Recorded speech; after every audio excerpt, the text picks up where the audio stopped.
তো নমস্কার, আজকে যে আমি কাহিনীটা বলবো, কাহিনীটা খুব সত্যি একটা ভূতের ঘটনাকে অবলম্বন করে যে কাহিনীটা, এই কাহিনীর মধ্যে খুব রোমাঞ্চকর আর দুর্ধর্ষ মর্মান্তিক কাহিনী হয়েছে। কেননা এই কাহিনীটা না শুনলে কেউ বুঝতে পারবেন না। যেই কাহিনীটা আমাকে শেয়ার করেছে সেই কাহিনী না, তার নামটা না নিলেই নয়। তার নামটা হলো অঙ্কিতা ভট্টাচার্য। সে খুব প্রত্যন্ত গ্রামের একটি মেয়ে, সাধারণ মেয়ে। তো এই ঘটনাটার পিছনে অনেক কিছু কিছু কাহিনী লুকিয়ে আছে, সেই কাহিনীটা আমি আপনাদের কাছে শেয়ার করব। তো শুনুন, আমি কাহিনীটা শুরু করি তবে। সেই প্রত্যন্ত গ্রামে একটি দুর্গাপুজো হতো। খুব সুন্দরভাবে বড় বাড়িতে, ওই ভট্টাচার্যের বাড়িতে খুব বড়োভাবে দুর্গাপূজাটি হতো। তো দুর্গাপূজাটি এমনভাবে হতো, তার 4 ভাই ছিল। তার 4 ভাই যেথায় থাকতো তারা, তো এই দুর্গাপুজোর সময় তারা ঠিক জমায়েত হতো। ঠিক চতুর্থীর দিনে ওরা হাজির হতো যেখানেই থাকুক। তো আমি একটা বর্ণনাটা দিয়ে দিই। বড় ভাই থাকেন দুর্গাপুরে, সে একটা রেল কনস্ট্রাকশনের কাজ করে। আর মেজো ভাই থাকে ক্যালিফোর্নিয়া, আমেরিকাতে। আর সেজো ভাই থাকে, যেটাকে আমরা বলি, সে থাকে কলকাতায়। আর ছোটো ভাইটা যে থাকে সে ব্যাঙ্গালোরে। তো কাহিনীটা হচ্ছে ছোটো ভাইয়ের ছেলেদের। তো ছোটো ভাইয়ের 2টি মেয়ে, একটি ছেলে সন্তান রয়েছে। তারা খুব সুখে বসবাস করে সেখানে একটা জব করে কোনো কোম্পানিতে। তো সেই হিসাবে তারা দুর্গাপুজো প্রত্যেক সাল আসে, আর প্রত্যেক বছর এসে তারা আনন্দ ফুর্তি করে তারা চলে যায়। তো সেই সাল কী হয়েছে, সবাই মিলে বাড়িতে এসে চতুর্থীর দিনে যে বাড়িতে আসে, তো বাড়িতে এসে সবাই আনন্দ ফুর্তি করে।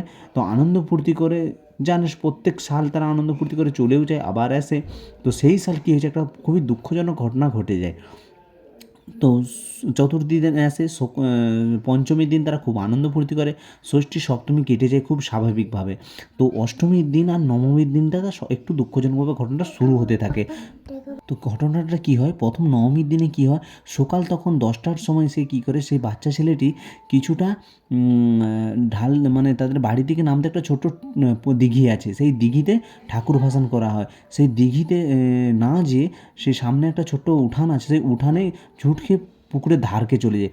তখন তাকে সূচনা দিয়ে দেয়। কেন তাদের সূচনাটা এমনভাবে হয় যাতে মানুষ শুনলেই বুঝতে পারবেন যে হ্যাঁ, সত্যি সূচনা তাকে দিয়েছিল। তাকে সাবধানে রাখা জরুরি ছিল, কারণ তখন সে সাবধানে ঘাটে গড়ি গড়ি নিচে পড়ে যায়। তখন সবাই ছুটে আসে। তো তখন তো তার তো কিছু হয়নি। সেই হিসাবে বাচ্চাটার বয়স তো কম, 8 সাল মাত্র বয়সে, আর কী জানে ততটা, তো কিছু জানেনি। সেই হিসাবে তো সেই দিনটা কেটে যায়। তো নবমীর দিনের পর দশমীর দিন যে ভাসান হয়, সেই ভাসানের সময় আমি একটা ঘটনাটা ভালোভাবে বুঝিয়ে বলি, তবে আপনারা বুঝতে পারবেন।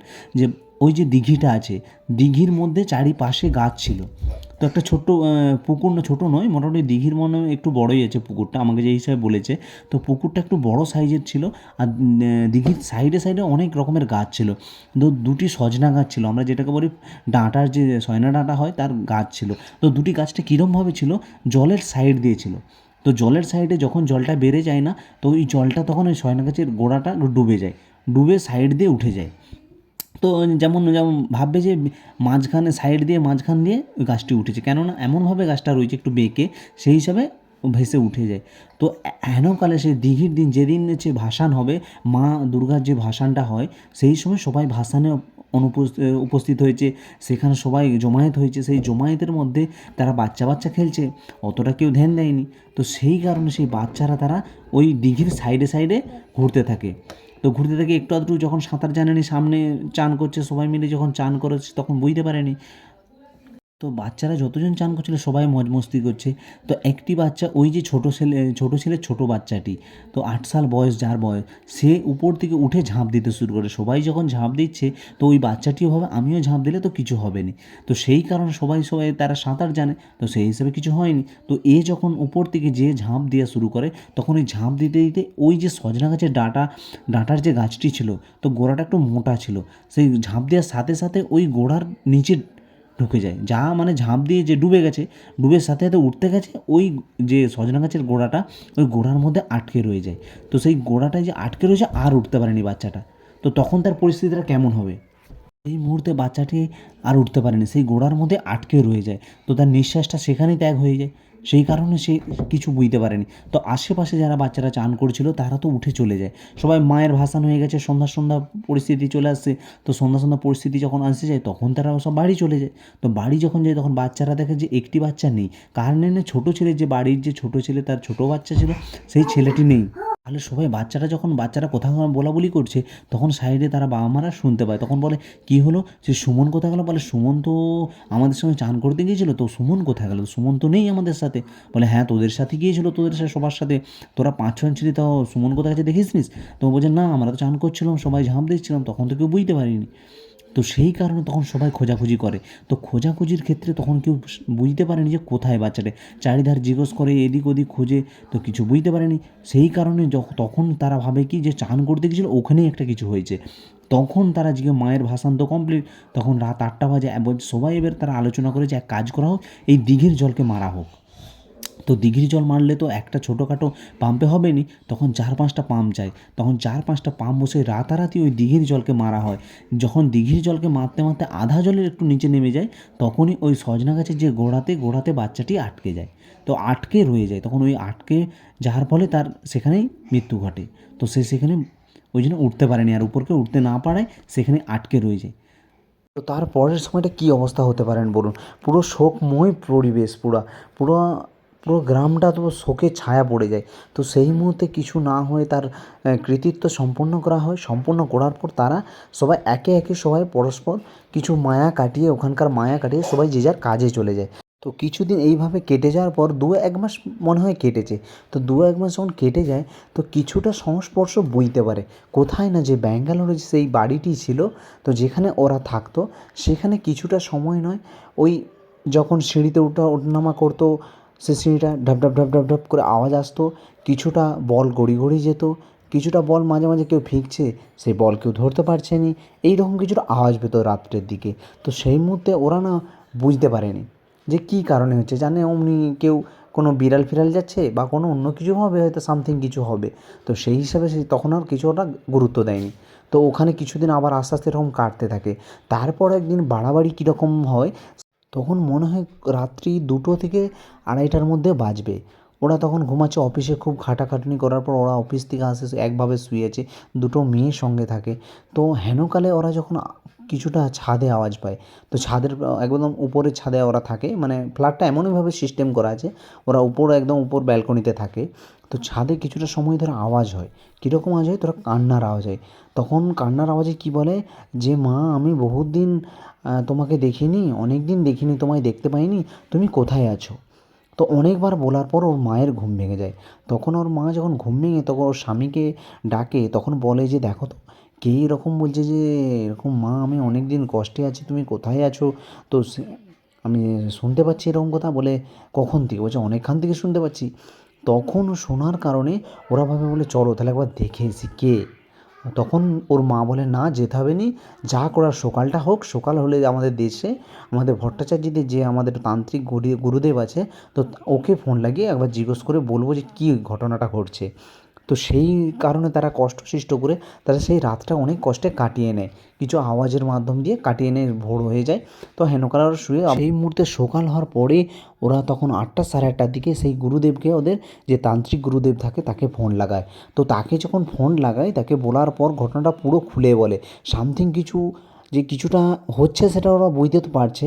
তো সেই মুহূর্তে সেই গুরুদেব যখন নাম গোত্র করে তারা জিজ্ঞেস করে, তাকে বলা হয় ঘটনাটা, সে তখন সব কিছু মন্ত্রের দ্বারা সে চেষ্টা করে যে একটু আধটু সে বুঝতে পারে যে কিছু, যেই বাচ্চা ছেলেটা ওখানে মৃত্যুবরণ করেছিল, সে ওর আত্মাটা সেখানে যেয়ে কিছুটা ভয়ানক পরিস্থিতি ঘটাচ্ছে।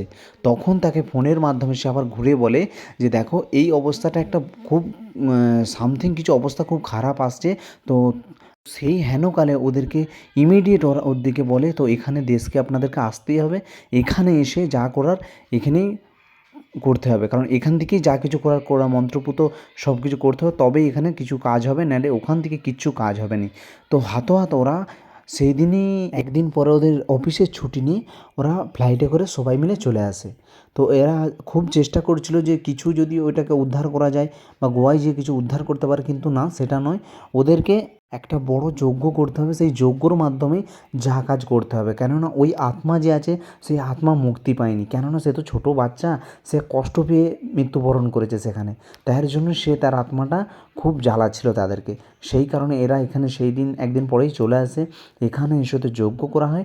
তো প্রথমে যে যজ্ঞ করতে করতে একটা বড় ঘটনা ঘটে ওখানে, সেই ঘটনার মাধ্যমটা কী হয়, ওর যে ছোট বোন ছিল, মানে যে বড় পরের যে মেয়েটা ছিল, ওর শরীরে প্রবেশ করে।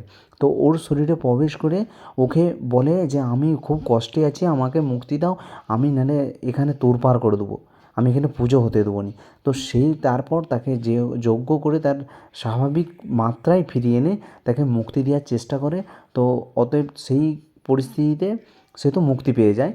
তো সেই মুহূর্তে ছোটো বাচ্চাটাও তাকে একটা কবচ পরিয়ে দেওয়া হয়, কেননা তার শরীরে যেহেতু আত্মা, ছোটো বাচ্চা ছেলের আত্মা, তো তাকে উদ্ধার করাটা বহুত জরুরি। তো পূজা আজা দেওয়ার পর সবাইকে এক একটা করে যজ্ঞ করার পর কবচ দিয়ে সেই তাকে বাচ্চাটিকে উদ্ধার করতে যায় গোয়াতে। সে উদ্ধার করে সে এখন মোটামুটি পরিবেশটা খুব ভালোই আছে, এখন শান্তশিষ্ট পরিবেশ আছে ওখানে। আবার দুর্গাপুজো শুরু হয়েছে, নতুন 2 বছর 2.5 বছর হলো, 2-4 বছর আগেকার, 4 বছর আগেকার ঘটনা, বেশি দিনের ঘটনা নয় ওটা।